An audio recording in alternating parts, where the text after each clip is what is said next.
Hey sleepyheads, thanks for tuning in to another episode of Bed by Night. We really appreciate your continued support, as most people don't want to hear anything that comes out of our mouths.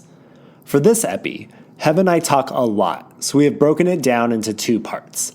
In the first part, join us as we talk about episode 5 of WandaVision and Regina King's directorial debut in Amazon Prime's One Night in Miami. So grab your giraffe cup, fill it with some liquid joy, and enjoy another episode of Bed by Night.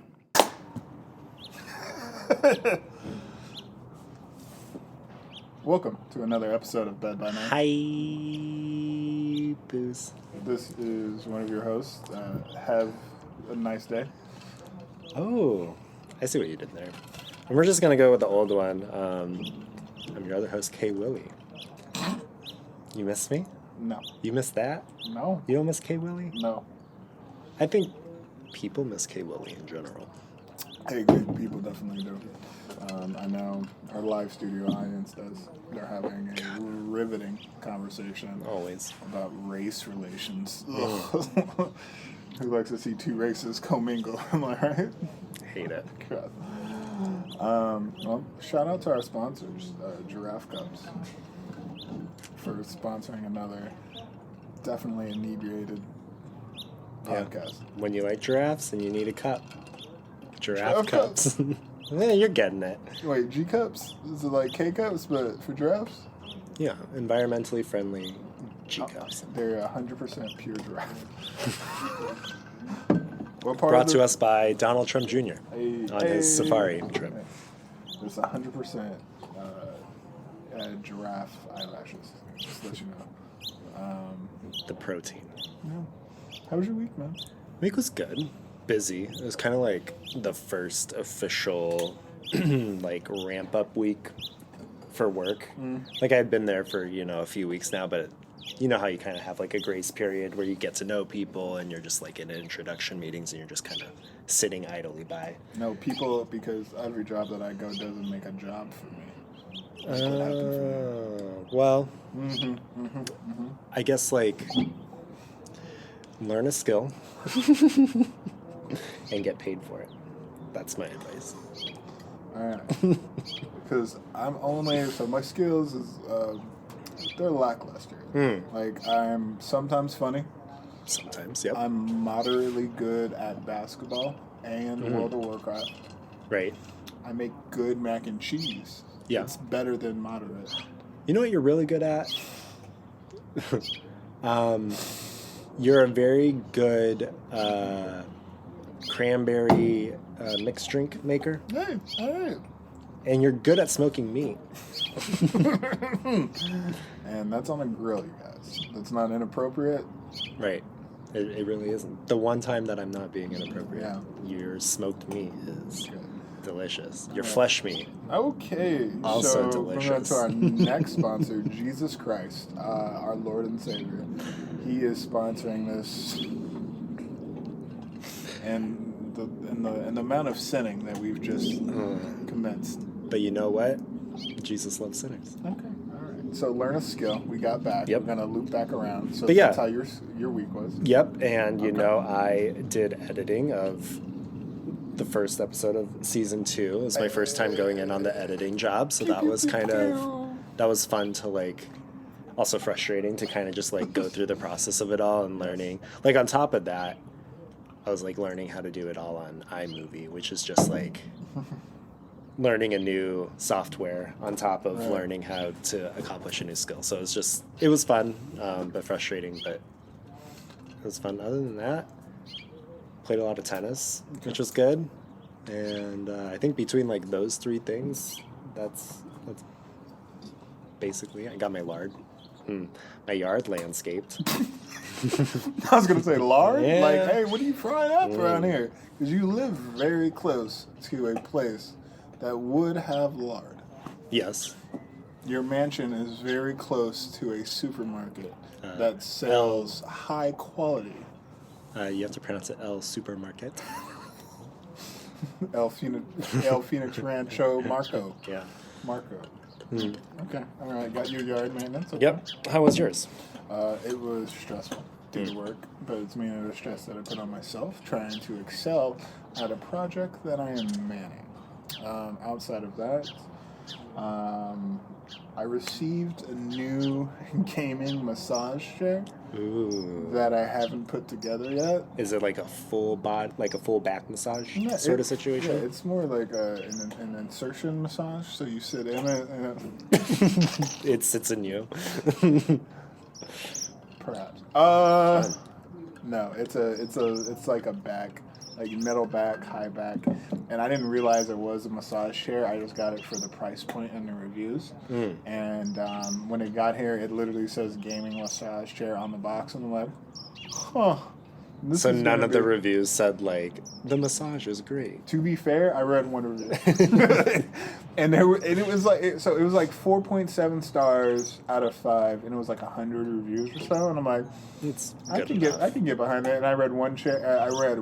It was like, I'm a large person and this works for me, and I'm like, because you assume if like 100 people reviewed it, then there's at least like they've sold at least 10 times that number. Mm-hmm. Because, like, who actually goes back and... Do you do that? Do you go back and review products? Sometimes. If I'm really happy with them. Okay. And if it's a, small market product, like a podcast, I go and review it all the time. What about, like, if you have a bad product, do you go back and review it? Or is that just, like... We know you do that with jobs. Hey, Glassdoor. Knock, knock. So I actually do.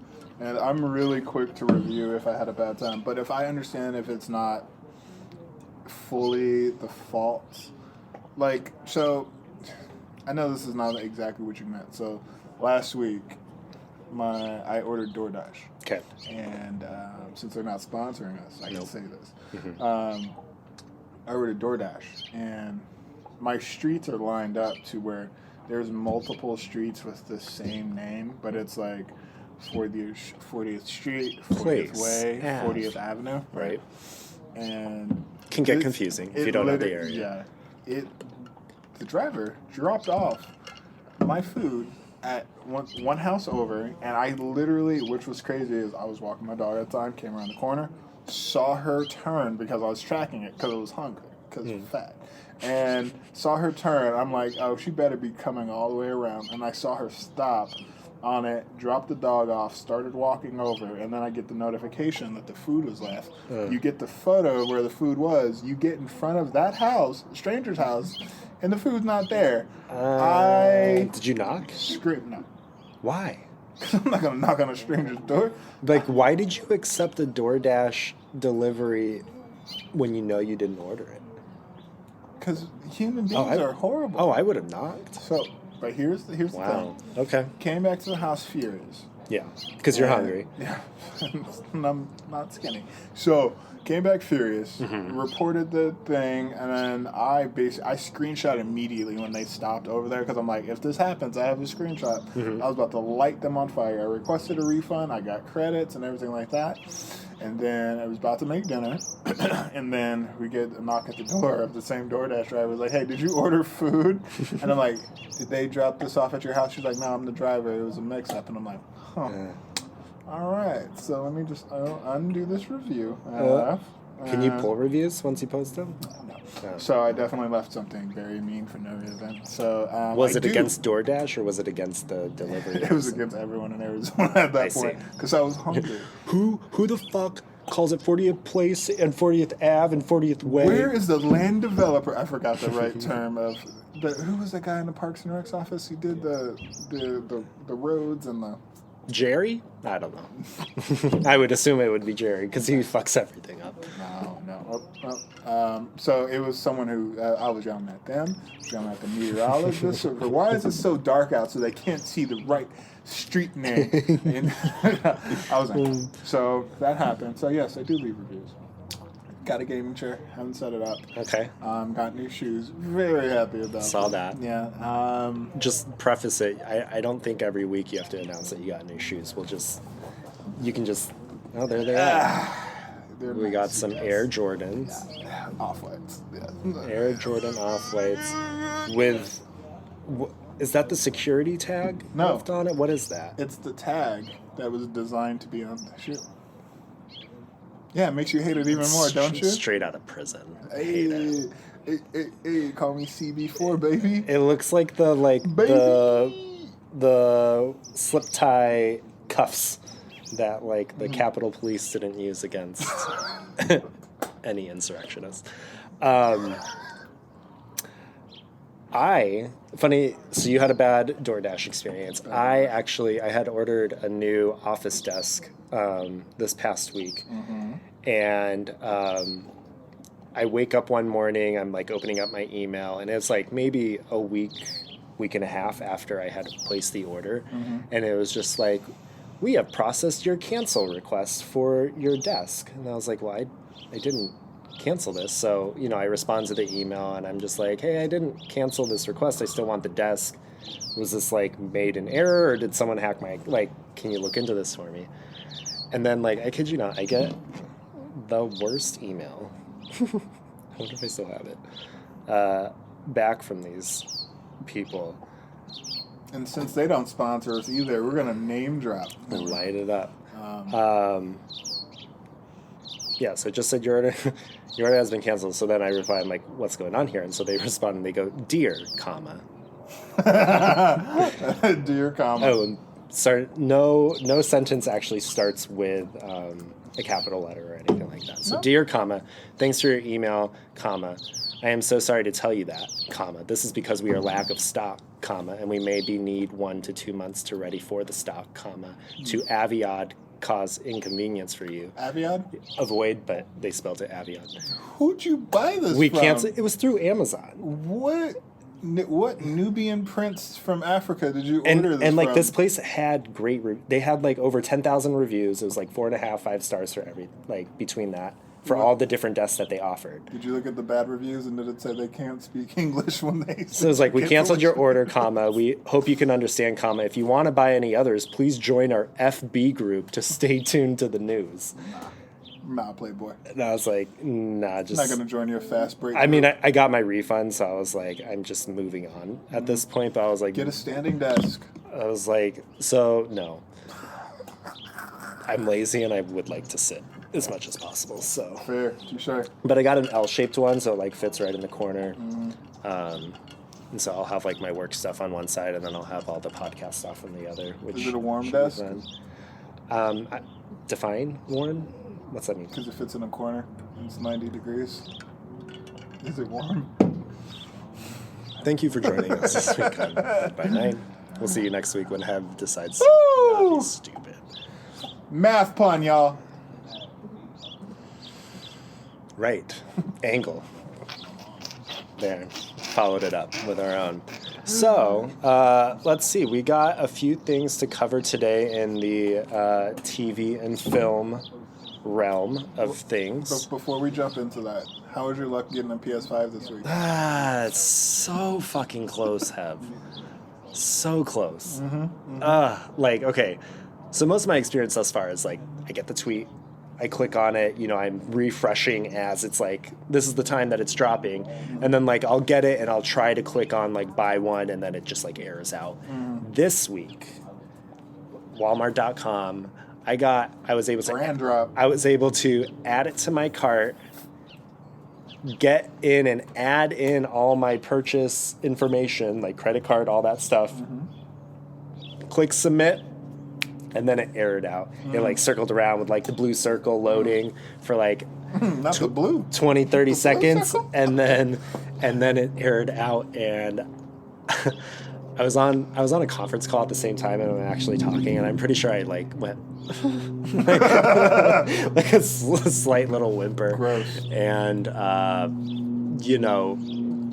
whatever, it is what it is. But So I'm a multitasker. I can do it. That's fair. That's fair. Have you ever considered, going Xbox, because they have no problem getting those out? I had an Xbox. I had a PS2, and then after that, I just followed PlayStation. Shut up, you. MTV. Yeah, MTV. MTV Thundercat. Just in the background telling us to go Xbox he knows anything. Stop talking about interracial relationships with my mom. X. I don't care. I'm making my own narrative. Anywho, I did not successfully get one, which was upset. Right. So no Xbox, next, no Halo for you. I don't want to do it. Did Beyonce have a Halo song? Yes, she had the Halo song. Really? Hello. Yes. Name another Halo song. Like they're I was about to start standing in the light of your halo. That one, yeah. I was about to do like an old Christian. Just say Halo a bunch of times. Hey, yeah, that's all I'm supposed to do. And I can't formulate it right now. That's for fair. the Lord God Almighty reigns. Okay, all right. That was a remix. Yeah, fair. Okay. But I mean, shout out to our sponsor, Jesus Christ. Hey, He know nothing about you sinner. Anywho, so hopefully next week, I'll have an even happier update. It seems like every week I'm making a little bit more progression in the process, so get a little bit quicker with my clicky. Yeah. Clicky thing. Next week you're gonna get it ordered. You're gonna confirmation email. And Dear comma, you're gonna get that same Amazon. We cancel order, not in stock, 1 to 2 months. Please visit our FB group. No. Make sure you add a Debo on Facebook and follow us for all the updated news on our drop. I was livid when I got that email. I just closed out my app and I was like, I'm gonna go work out. My frustration. Anywho.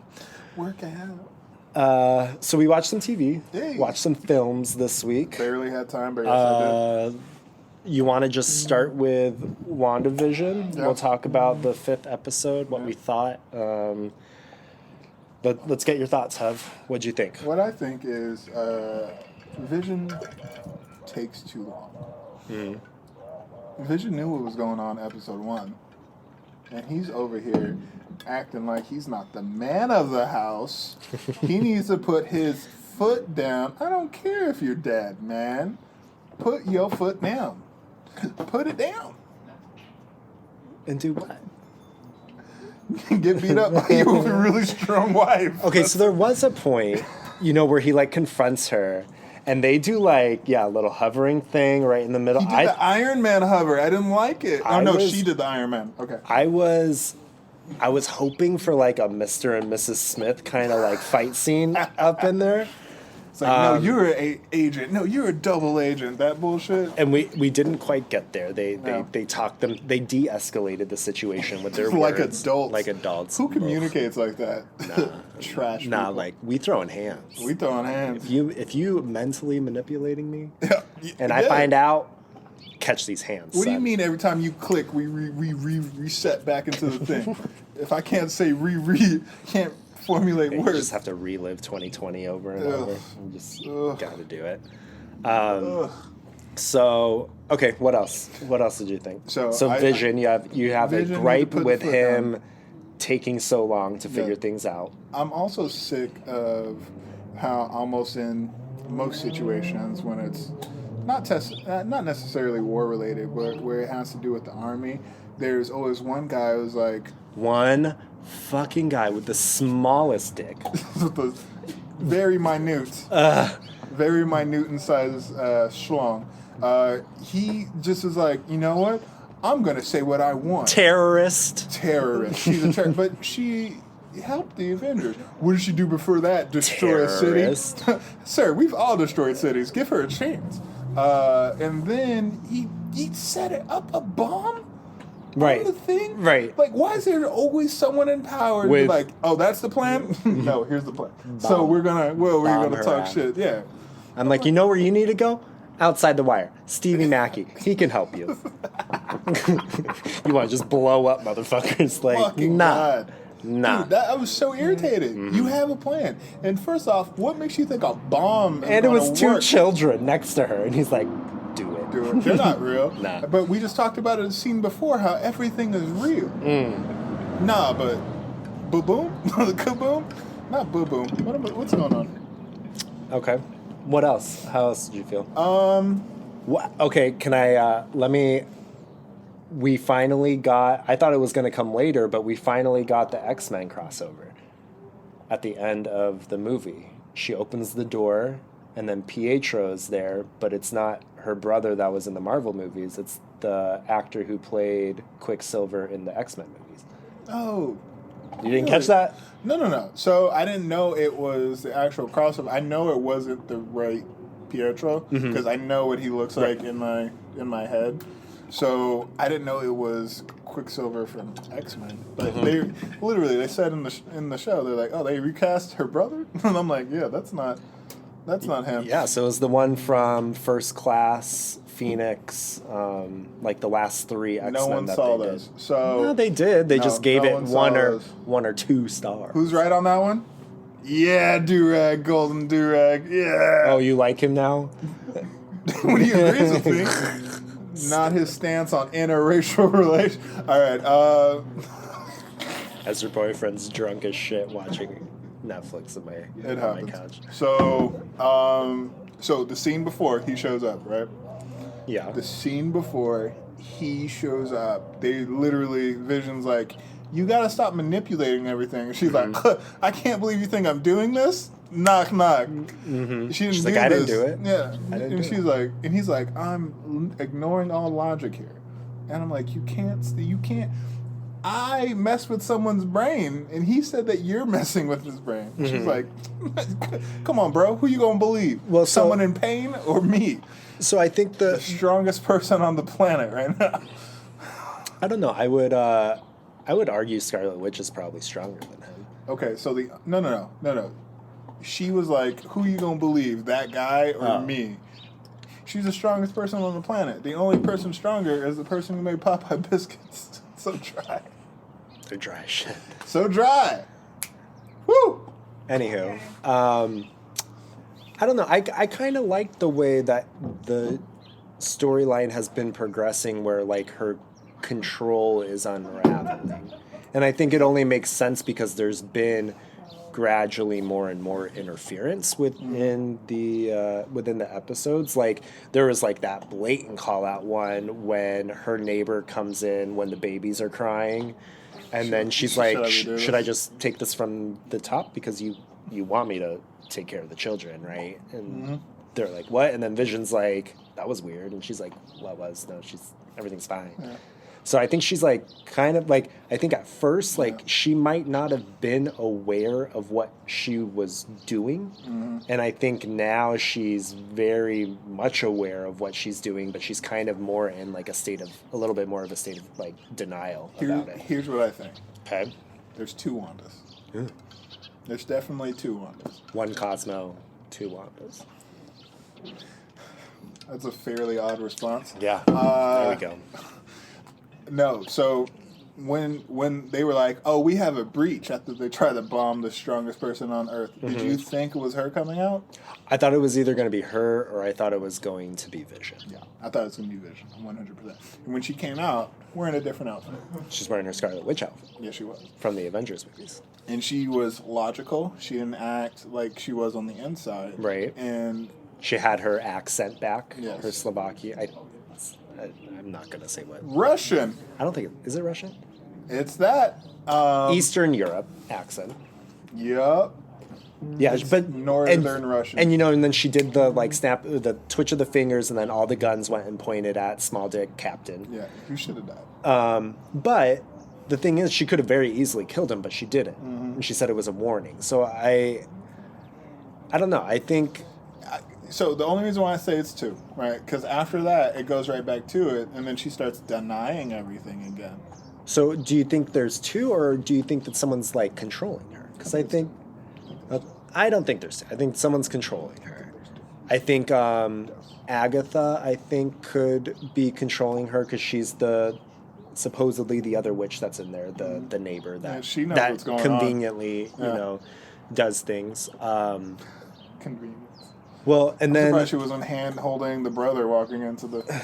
And then question for you. So Maria Lambo, they are taking scans of her at the beginning, and all of her tests go down. I know go wonky. I know in the comics she actually gets superpowers and she becomes a superhero. So I think they might be kind of going towards that sort of story arc with her. I think she's going to be her superpowers. I think, like, you know how her mom had like the nickname Photon. I think she has similar, something of that sort. Her mom flew airplanes, so Right. she can throw wind. And skipping over that comment, she's like the last Airbender avatar. And then they made a reference to Captain Marvel, and then she was kind of like, "Nah, fuck that." No, bitch." we ain't talking about we her. ain't talking about She her. broke my mom's heart. Right, and she went out to the universe, and she hasn't returned Captain back, Marvel.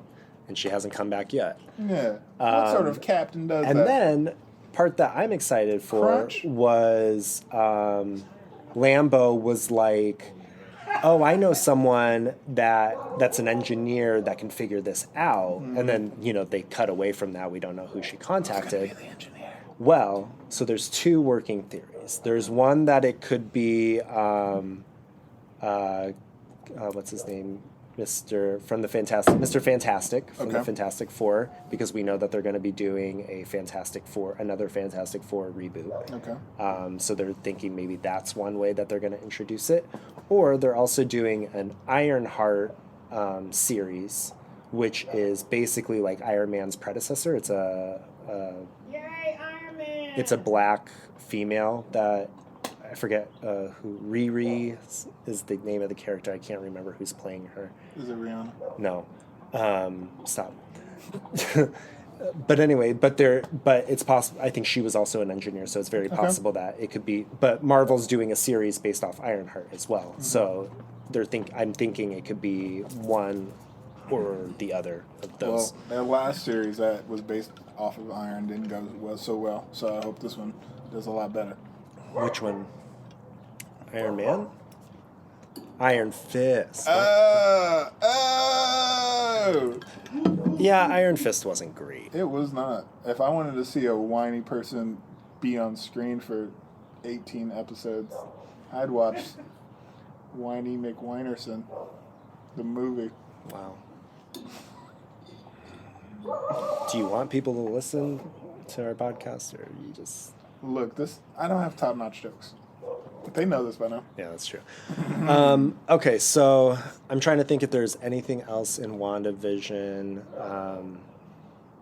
No, I think we covered everything. I think we covered most of it. Yep. They're revealing more and more each week, which I think we kind of figured was going to be the case. So I think Elizabeth Olsen said something that there was going to be a huge reveal at the end of the season. Okay. So I don't think the X-Men Pietro that came in, the Quicksilver crossover, was the one that she was referencing. I think there's probably going to be a bigger reference than that. I hope so. But I'm excited.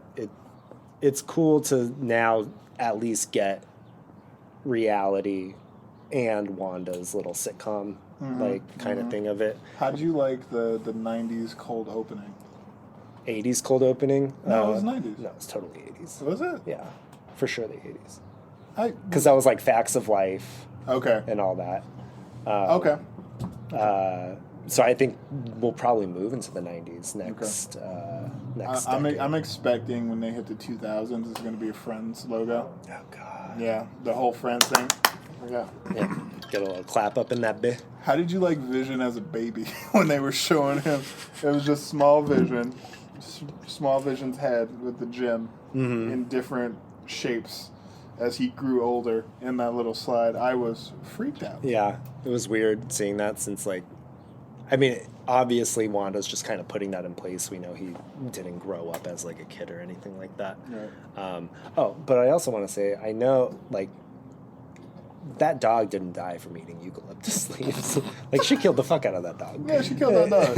No, because the mailman was like, "Oh, your dog couldn't got far. She wouldn't let that happen." Mm-hmm. Oh, I'm gonna go over here for no reason. Oh, okay. he ate too many leaves. Oh, he ate too many leaves. There's just a knife sticking out of him. Charlie, Might be. don't eat leaves.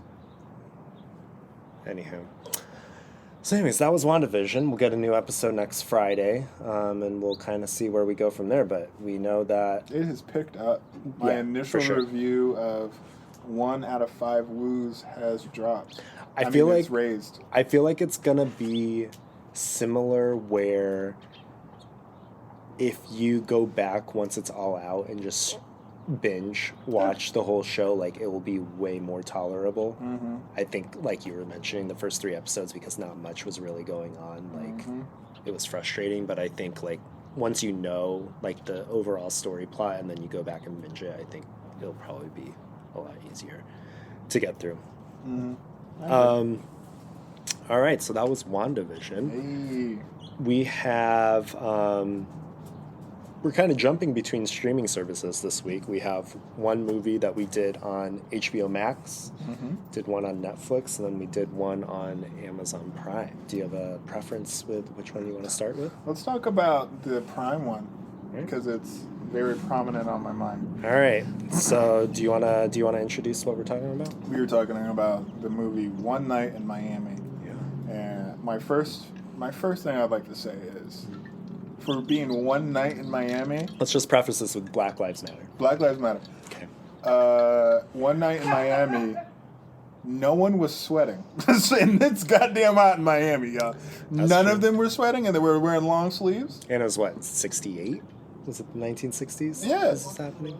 One, no. You know they had... One, they didn't have deodorant. Two, they were Muslim, so you knew that everything sweat. To be fair, only one was...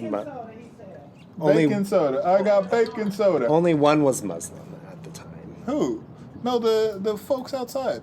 They were. Oh, yeah. out Two the more. door. The security guards? Yeah, the security guard. The people that didn't play any plot line. They weren't sweating, is my point. I was very upset at that. That It was might my have been, first call. maybe out. it was winter. They didn't have jackets. It's Miami. That's fair. Anywho. So first call out, they weren't sweating. That's Okay. my joke call out. Second call out, didn't know you can have a mostly. I take that back. The whole movie was about one subject, but it was done pretty well. I was pretty intrigued the whole time, even though that it kept looping back to the same thing. I was there for it. I was intrigued. So for I you, got stuck around. you like action. You like things other than 2 hours of dialogue. Yes. And for a movie that was 2 hours of dialogue, it was captivating. Yeah. So yeah. That being said, it's like I've sat through Quentin Tarantino movies about that he literally, like, what was it, The Hateful Eight, and then that other one with Reservoir Dogs, literally of them just talking. And But then it's 3 hours, but an hour and a half of it is them just saying the N-word. So it's different. No, and then there's 20 minutes of action, and then you kind of get like, oh, this is a great movie type thing. No, but yeah, I was into it just because I like most of these black actors, and just seeing how they felt and how it was portrayed is...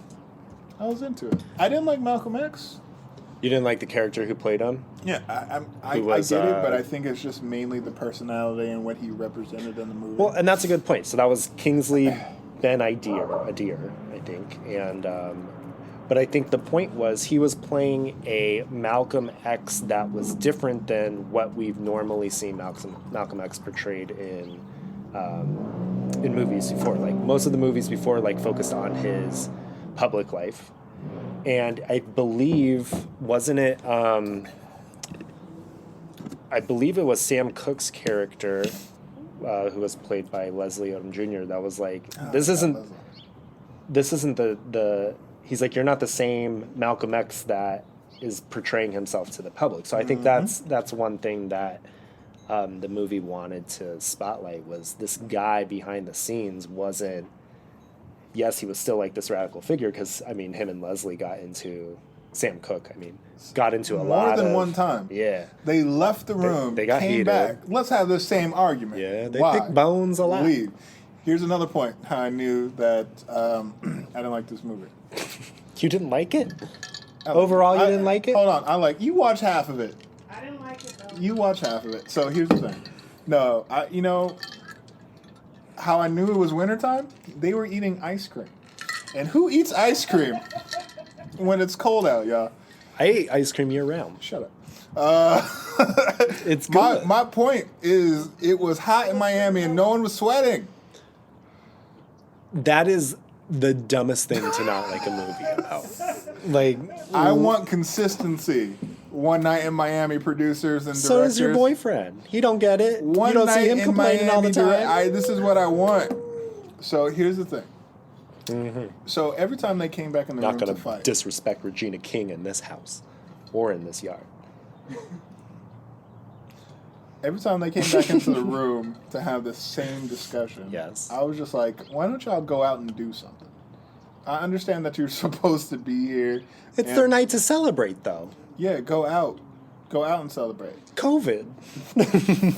Jim Brown said in the beginning was like, I want some pussy. like, Yeah, like, he he was did. like, hey, what are we doing here? Okay, no but one else is coming? Can we talk about the scene between The intro him scene? and who was it? I don't know. can't remember his name. I want to call him from, what's it called? Django. I want to call him, he looks like Big Daddy from Django. Oh, you're thinking Jeff Bridges. No, it's not Jeff Bridges. Oh, well, it's a guy. Yep.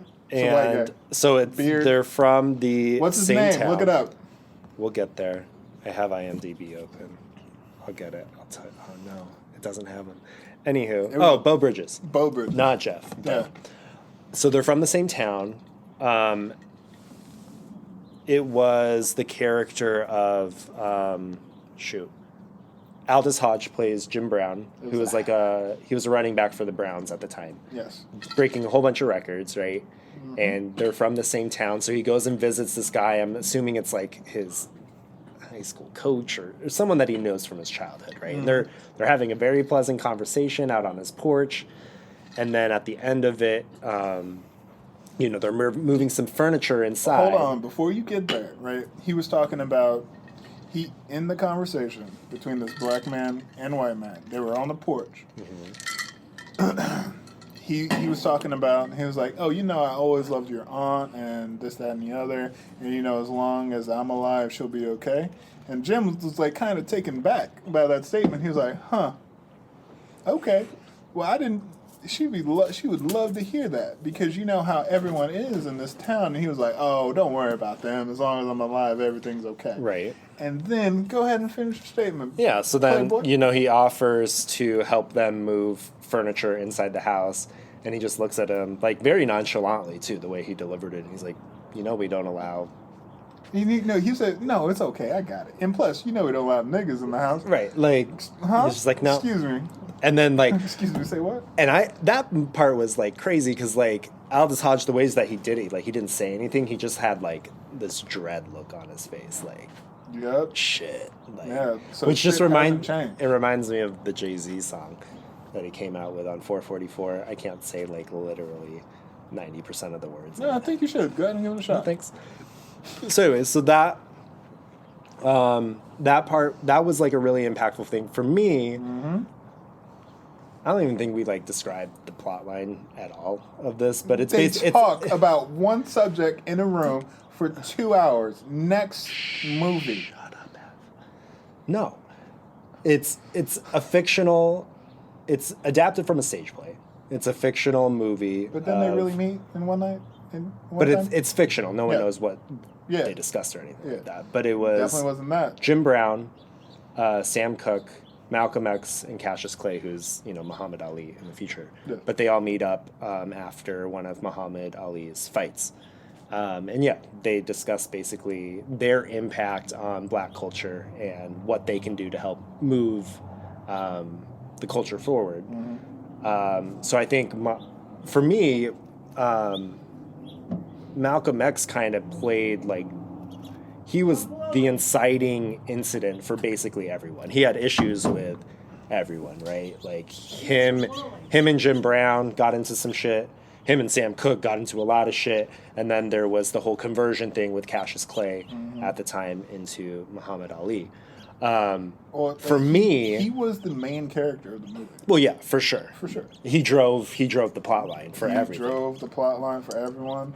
And I would say this, I didn't like him in the movie, but he played an amazing Malcolm X. Yeah. In my opinion. He sure did. So, quick call out. This is, once again, a real funny call out. Is so towards the end, literally the end of the movie, when they show what happens, basically how their lives kept progressing afterwards. They showed what happened to Malcolm. And Malcolm, when his house got burned down, he was running out with a gun, and he was basically just in a robe, and he was carrying his Showing kids off that and a body, wife. yaddy yaddy. So he was running out with basically his In his kids. boxers. Once again, We not saw important. it. So he had a gun, a full-on Malcolm rifle. X marks Kids the are in spot. his hand, right? Running out, flames burning. Got to the other side of the road, and then set it down. And he was like, "Now I'm gonna point and shoot. Oh, we're safe. Oh, kids." I'm like, they could have killed you on the way over. Why would you wait until when you cross and be like, He was "Oh in a yeah, this is panic. my act." Oh, are you kidding me? What would you do if someone tried to burn your house down? One, I will come out there first. Gun. Oh, we safe? Get your asses across the fucking road. I won't carry my kids, gun in hand like this, get to the other road, and been like, okay, y'all safe? Oh, we're dead already because I didn't check the perimeter when I come out. I watched enough Brooklyn Nine-Nine to know how to clear a room. Oh, yeah. Okay. Apparently the audience agrees. I have a good point this time. The other ones that I've been saying before this is the one good point I've had. I just don't think Who anyone... has ice cream after a I fight? turned up the volume on your mic so you wouldn't have to yell like that. Okay, that's fair. Thank you. Blowing my eardrums out. God. I just don't think anyone would really know what they do if you woke up in the middle of the night and your house was on fire. I agree. He did the best that he could. He was protecting his family, and then once he got his family to a safe and secure place, then he was like, oh yeah, someone might still be out here. That's my take on it. But I've played enough Call of Duty to know you don't play. You play WoW. You play WoW. That's it. Yeah, that's my duty that I answered the call to. So we go out. Okay, we're just gonna agree to disagree. Yeah, that's fair. I'm gonna say, for me, the standout performance from that whole movie, I thought was Leslie Odom Jr. when he played Sam Cooke. Like when he sang "A Change Is Gonna Come" at the end, the first. Oh my god, I was crying. Like, for me, like I love R&B music, but like seeing him do that because Leslie Odom Jr. is like an amazing vocalist. Like that was, and I appreciate Regina King putting the whole song in there and not doing like just like a clip of it or something like that. Like it was just so impactful. So shout out to Leslie. Like I hope he wins something for that because he was phenomenal. So I would say this. Leslie was definitely my favorite overall. Jim was just so smooth the whole time, and I loved him. Cassius Clay, he wasn't annoying, which I mostly expected someone who's played Cassius Clay to be. He didn't overdo it. Yeah. He had the accent down like no one's business. He was stumbling over the words. I made a note to bring up how he was saying the words, and I can't think of it now. He was he was E40ing the words up. Ooh. And he was thick as shit. Oh my god. His God. booty. Who cares about that? Anytime he walked out the room, I was like, "We watching? You know what you working with." He was pretty. He's very pretty. Eli Gorey. So Beautiful man. So what I did learn in that from all of it, outside of being fiction, you learn that Sam Cooke had rights to his masters. That was dope. Like when him and Malcolm X were getting into it, and he's like, "What do you do for the people?" And he's like, "The shit that I do is behind the scenes. Like I own all my shit. I make sure that the people on my record label own all their shit." And he's like, "So in the instance of they recorded this song, and I granted Rolling Stones the ability to record it." Yeah, they didn't get the #1 single for singing the song, but they made a shit ton of money because they were the writer and they got fucking production credits on that shit. Like, he was like, so fuck you. Like, you don't know the business like I do, so don't tell me that I'm not doing it. But Malcolm X's thing was like, you're the person front and center and you need to do something. And ultimately, that hit Sam Cooke in the heart because then that's what, brought A Change Is Gonna Come that he did at the end. He finally did something. So... The I don't know, the strife between Malcolm X and Sam Cooke was done really well. Like even when it was too much, but it was done very well. But like when how do you have 40 minutes of this? But when Malcolm X whipped out that record and put it on, It was like, oh, I have a song that makes me think and of he's you, like, brother. and he was like, this is a white man, and he's doing more for the movement than you are. And then that's what sparked Leslie Odom Jr. to like leave or whatever. See, they don't even like that you No, brought they it up. don't. Me editing this podcast isn't gonna like it either. Yes. Hello, yes. So my question is, why do you think Malcolm was kind of like bullying Sam Cooke so much? So repeat the question first. So the question was, why do we think Malcolm X was bullying Sam Cooke so much? And that my answer is, which this is not correct or politically correct in any way, it was because Malcolm was light-skinned and he doesn't like the brown skin of Leslie. And he was like, what was your response, Keith? I think the reason that he did it was, A, it came from a place of ignorance. He didn't really know the behind the scenes, and that's when Leslie Odom Jr. was like, yo, this is the shit that I'm doing for my people by owning the record, owning my masters, doing all this. But at the same time, I think he saw everyone in that room breaking barriers in their specific industry and being the leaders of their industry, and he wanted them to take a place of, he kind of was self-projecting onto everyone. Yep. He was like, as a black leader that I am in my community, this is what I'm doing and this is how I am impacting the movement. You need to do the same thing that I'm doing in your industry. And I think all of them were in one way or another able to tell Malcolm X, like, nah, we're doing it in our own lane, right? But we're still moving, we're still getting the movement out there. We're just doing it in a different way from you. We're doing the same. Ultimately, the end goal is the same, but we're just taking a different path to get there. It was definitely a level of ignorance, but Malcolm wasn't fully wrong. No. But it wasn't more that they had to adhere to him. He should have adjusted to what they said. Just like that, because the sit down between Jim Brown and him when they left the room for the 8th time before coming back. To get some alcohol. Because he wasn't allowed to drink because he was converting to you know you're not supposed to be drinking that, Cassius. Oh, well, you haven't smelled his breath in the last hour. But hold on. But I also think as we relate it to current days, I think it's very similar to when, a movement happens. We'll say you can pretty much do anything, but like on Instagram, for example, when someone's like, oh, this celebrity didn't speak up and say something like this, or this celebrity didn't do anything, and then they finally get enough pressure, and then they come back and they're like, yeah, but I just donated, or like I donated like $1 million to this cause, and I'm putting my money in the hands of people that actually know what they're doing versus me just coming out and saying a 30-minute feel-good message. Right. Like, at the end of the day, I think as long as someone is putting their heart and their good faith effort into doing something ultimately good for society or good for the movement or good for the culture, that you can't really judge them for that. But I do agree that Malcolm X had a point where he's like, you are the face and you are the front and center.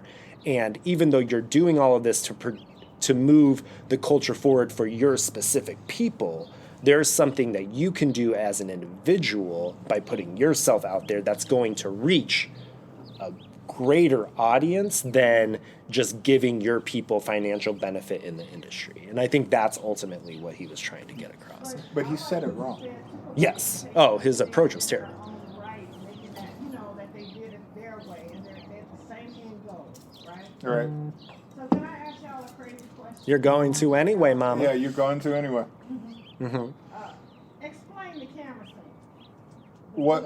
Oh, the camera scene. You were still there for that scene? Yeah, when they were outside on the patio, and he had the camera, and Malcolm was so proud of the camera, and they, tossed his camera. This was when they were on the roof? Yeah, they were on the roof.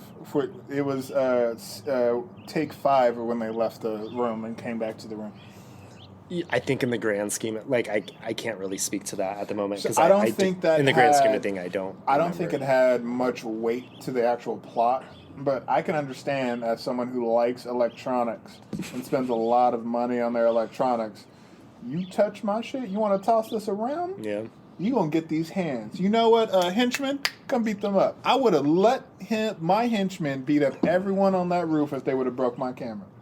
My German engineered twin turbo BMW camera, if they would have broke... It was a German camera. I do remember okay. that. That definitely was there. So Ticonderoga? he said some stuff. So I don't think it had much to do with the plot other than that he was really proud of having his fancy camera. Because I can't remember, but I feel like Malcolm X took photos himself a lot as an individual. So I feel like that might have been referenced in the movie to being like... Because he mentioned he had a Nikon? A Nikon. Yes. And then he was like, this is different. This is fancy. So I feel like I remember hearing that he was a big photo guy and then having that in the movie. That could be a reference for that. But outside of that, not really sure. I wonder if it had anything to do with, like, nowadays when, you know, like the Black Lives Matter marches are going on or really any sort of item is going on and people that are part of the movement are recording it because the media drives a lot of the content that actually goes out there. And for so many years, they skewed the view on what actually happened. So I wonder if, like, ultimately, like, Malcolm X was doing those sort of things to, like, document it himself and find a way to actually, like, act against what people were saying of him, like, oh, they were violent, and he's like, nah, like, here's the actual proof of it, like, you know, this is my own thing. Like in depth. Like, I know people do that nowadays. Obviously they didn't have, like, video recordings back then, but maybe he could do what he did with that. Wow. Okay, all right, it's empty. But yeah, I think overall, though, like, that was probably one of my favorite films that I've watched recently, especially given that it was strictly just dialogue. So all the characters were amazing, and Regina King directed the fuck out of that. So that being said, right, even with my ridiculous critiques about what I didn't like, I'll still give it like an 8 out of 10 because I was really, really intrigued. I'm honestly, so if the reason why I wouldn't give it like basically 10 out of 10, it was just because it was lackluster, right? With all that dialogue, it was... There were a few points where you could have either skipped over or you could have just went faster with it. So if they would have cut some of that stuff out... 15, 20 minutes? It probably would have been pretty great. Of certain conversations. Yes. Yeah. So all the intro scenes for each individual, loved. Mm-hmm. Wouldn't have set the stage. Yeah, set the stage of what was going to happen. You take away some of the scenes, I get it. The one scene that I really did like, which we haven't brought up, is when one of the... guards. I don't know what to call them. Like security detail? Yeah, but they had a name in they had a name in the whole industry when they were Nation of Islam brother or something like that. Sure. So when he came in, was like, hey, can I get an autograph? And he was like, hey, let me get an autograph. And then he was talking about his experience about everything like that. Uh-huh. I really enjoyed that. I really enjoyed when they broke that one down. So, like, there's some scenes that I felt like were just long for no reason, and I still would give it 8 out of 10. Yeah.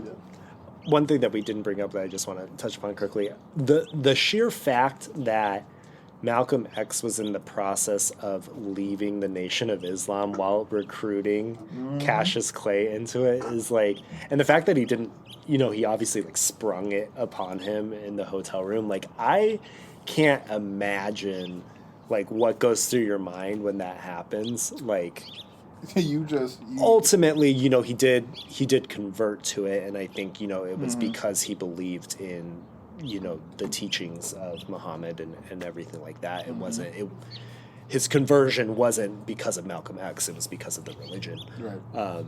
But like, this is the person that's recruiting you and getting you in it and then telling you like, oh yeah, I'm actually like deucing out, like, sorry. Because they want to murder me. Well, A lot of people did. Yeah, a lot of people. It wasn't did. just them. Maybe he shouldn't have been pushing people in a hotel. Hey, everyone, let's go to the seedy motel in Miami. You know what we're going to have to do? We're going to talk and eat vanilla ice cream. Why didn't they have cookies and cream? Because it's not vanilla. Right. Mama said he's stupid. Okay, so that was One Night in Miami. I think overall we agreed that it was great overall. There could have been a few edits and whatnot, but for the most part, Without me great being, film. I agree. Hypercritical. There's parts that, but I agree. I think 15, maybe 20 minutes overall of just cutting down the conversations would have helped. So before we leave, think how much they cut out to make that though. Yeah, because at it that was point, a long stage play. Jesus. Yeah. Okay. Yeah. But that's about it.